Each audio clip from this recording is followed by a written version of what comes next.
जैसे कि आपको पता है कि यूके का एजुकेशन सिस्टम जो है वो दुनिया में बहुत ज़्यादा स्ट्रॉन्ग एजुकेशन सिस्टम माना जाता है। इनकी इकोनॉमी का एक बहुत बड़ा रेवेन्यू का हिस्सा एजुकेशन सिस्टम से ड्राइव होता है। हमारे मुल्क पाकिस्तान से भी बहुत ज़्यादा हज़ारों की तादाद में हर साल आपको पता है कि स्टूडेंट्स पढ़ने के लिए इंग्लिस्तान जाते हैं, इंग्लैंड में जाते हैं। इंग्लैंड, स्कॉटलैंड, वेल्स और आयरलैंड, ये 4 ममालिक का जो मजमूआ है वो यूके कहलाता है। इन किसी भी ये चारों ममालिक की अलग-अलग हैसियत है, लेकिन they all come under one platform of UK. UK की इकोनॉमी का बहुत बड़ा रेवेन्यू जो है वो इंटरनेशनल स्टूडेंट्स की फीस से हासिल किया जाता है, और ये दुनिया की पॉपुलर एजुकेशन डेस्टिनेशन भी तस्वर की जाती है, जिसमें वीज़ा के चांसेस भी बहुत ज़्यादा हैं। अच्छा, अब इसमें एक जो रिसेंटली लास्ट वीक में यूके के होम सेक्रेटरी ने जो अनाउंसमेंट की है वो स्टूडेंट वीज़ाज़ के हवाले से ही है। इसमें नॉर्मली पहले होता ये था कि आप स्टूडेंट वीज़ा के लिए कोई भी लड़का या लड़की अप्लाई करते थे,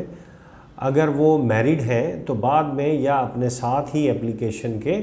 आप स्टूडेंट वीज़ा के लिए अपने स्पाउस की एप्लीकेशन भी डाल देते थे,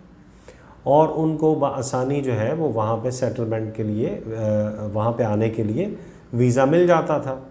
अब स्टूडेंट्स को 20 आवर्स पर वीक अलाउड था, वर्किंग अलाउड थी, लेकिन उसके साथ जो स्पाउस उनके साथ वहाँ पे वीज़ा लेके आते थे, चाहे वो अगर लड़की ने अप्लाई किया तो हस्बैंड, अगर लड़के ने अप्लाई किया तो वाइफ,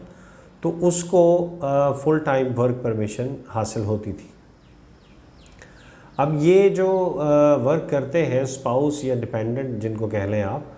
वो वहाँ पे उनकी इकोनॉमी में एक बहुत अच्छा शेयर डालते थे, और एक ह्यूमन राइट्स ग्राउंड पे उनको वहाँ पे बुला भी लिया जाता था उनको visas as a dependent visa के तौर पे। लेकिन अब जो इन्होंने पॉलिसीज़ चेंज की हैं नई गवर्नमेंट ने, नई यूके गवर्नमेंट ने, जो नई प्राइम मिनिस्टर आई हैं, उन्होंने आफ्टर क्वीन जो है बोरिस जॉनसन के रिज़ाइन के बाद जो नई प्राइम मिनिस्टर आई हैं और उनके नए होम सेक्रेटरी ने एक नई पॉलिसी जो अनाउंस की है, उसके तहत वो चाहते हैं कि राइट टारगेटेड जो स्किल्ड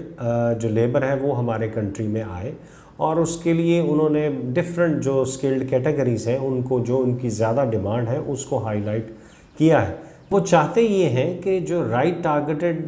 स्किल्ड लेबर है, स्किल्ड वर्कर्स जो हैं, वही इस मुल्क में आ पाएँ ताकि वो इनकी इकॉनमी में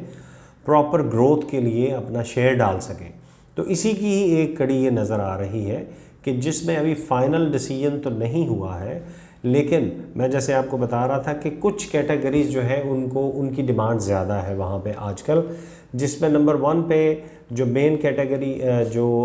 एरिया है उसमें शॉर्टेज जो आ रही है वो हॉस्पिटैलिटी सेक्टर है, जैसे रेस्टोरेंट्स हैं या होटल्स हैं,